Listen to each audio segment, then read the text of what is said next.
Brian says, a little bit of a warning, I suppose, if you're having your tea. Oh. Possibly.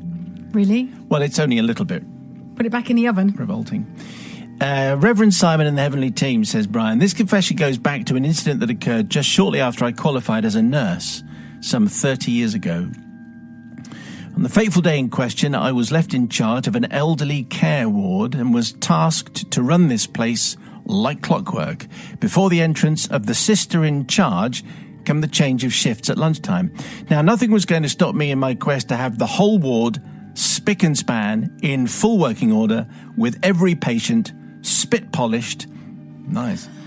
It's a long time ago. Every vital sign taken and every drug given. Nothing was going to stop me having this absolutely shipshape. So it was with much consternation that I was being thwarted at every turn by the constant and extremely vocal demands from one elderly gentleman. By the way, I should say this is one of those confessions where you should definitely wait for the last line. With heavy heart, and it has to be said, some annoyance, I locked up the drugs trolley and immediately undertook the task of getting him up and out of bed, giving him a wash and sitting him in a big comfy chair by the nurse's station where I could keep a beady eye on him. Now, I might have mentioned that I'm very resourceful. Anyway, I knew exactly what to do in order to buy myself and the ward some peace and quiet. Father Simon, you'll be far too young to remember, but in the old days, a certain confectioner produced a sweet called Newbury Fruits.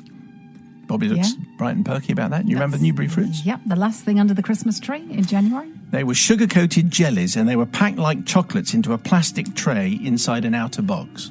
I think I do vaguely remember them. But Joe won't. You won't remember them? Way too young. Yes, that's the way it goes. And for some reason, grateful patients and relatives would give nurses boxes and boxes and boxes of Newbury Fruits by the truckload, by way of a thank you at the end of their friend or family stay. Indeed, you could hardly move in the store cupboard for falling over piles of these things. We nurses, of course, hated the sight of them because, as you know, you can easily get too much of a good thing. But my light bulb moment happened when, just when I needed it, and I duly fetched a box of these wee beasties, and having taken off the cellophane, placed them onto the nurse's station right next to the newly cleaned elderly gentleman, with an open instruction to have as many as you like. I did check he wasn't diabetic. He dived in. Relieved to get some respite so I could get on with the plan to have everything done by 1 p.m, I busied myself. A little later on, I went to answer the phone at the nurse's station and lazily noted that all the jellies were in their place, within the box. I thought he'd eaten them, I thought to myself. Upon closer inspection, realised that all the sugar had actually been sucked off each one of the sweets and then carefully placed back in the box. I asked the elderly gent, "Didn't you like them?" And he said, "Not really, but I did like the sugar."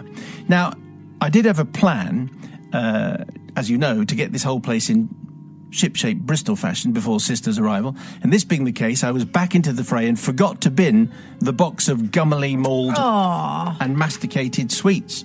So let's roll on to just after 1 p.m. when the afternoon staff, I know you're ahead of me, headed by our leader, let's call her Sister Blister, had arrived for her shift, and I'm giving a handover to the from the morning's need-to-know stuff about the patients, had a list of stuff to get through, and in doing so had my head down as I read each item aloud. Suddenly, in the middle of my soliloquy, I heard Sister Blister utter these words. "Well, these are a bit odd. They're unusually smooth." And I raised my head to gaze in her direction, and the sight that befell me made my eyes widen to saucers and my heart rate to break a world record, because Sister Blister had been busy popping the sugar-denuded jellies into her mouth the whole time she'd been sat at the nurse's station listening intently to my speech. Remember to wait for the final line. Not only that, but she was in the motion of transporting yet another offending Newbury fruit towards her mouth for consumption, and was about to further invade her gullet with quite possibly the remnants of this elderly gentleman's oral secretions. So did I immediately yell, "Stop! Don't eat that! It has old man's dribble on it!" Father Simon and the collective, I am ashamed to admit that no, I did not. I snapped my own mouth shut, and only missing a beat, carried on with my speech. Did I blush? Well, I have no recollection, but I do know that my career, or lack of future career, flashed before my eyes, and to my eternal shame, I put that career ahead of Sister Blister's potential gastroenteritis, and I said nothing. Remember to wait for the last line. This true confession comes 30 years too late, and now, at the risk of sounding unfeeling, I hope that The unintended victim of this incident is, shall we say, no longer with us. If that is the case, then it's not from this person that I seek forgiveness, but from the nursing profession as a whole, for my actions are a shameful blight on our good name. I should add, in my own defence, that the gentleman in question's ringworm and thrush had responded well to treatment and posed... Oh, my God. I said to wait for the end. No threat to health. Probably, but I'm not entirely sure about that. Now you tell us, Brian. Well, I said it was mildly revolting. Oh, Maybe I should have upped the ante and said it was particularly revolting. So, young Joe... I don't think it gets much worse than ringworm and thrush, does it? Well, I don't know. It's an interesting double header, isn't it? Combination, yeah. I'd written a little note here saying, what's a little saliva between friends? But then I got to that last line that you just read out. Tainted saliva, however. What would I do in this situation?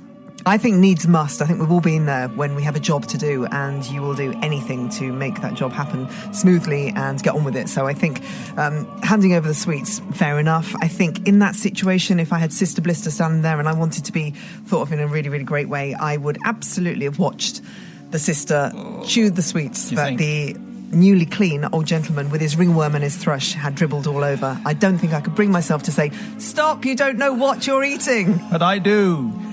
Bobby Pryor. Completely opposite.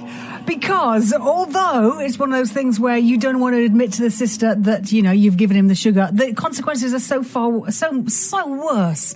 It would have been awful. It really would have been awful. But the thing is about Newbery fruits, can I just say, is I really like them.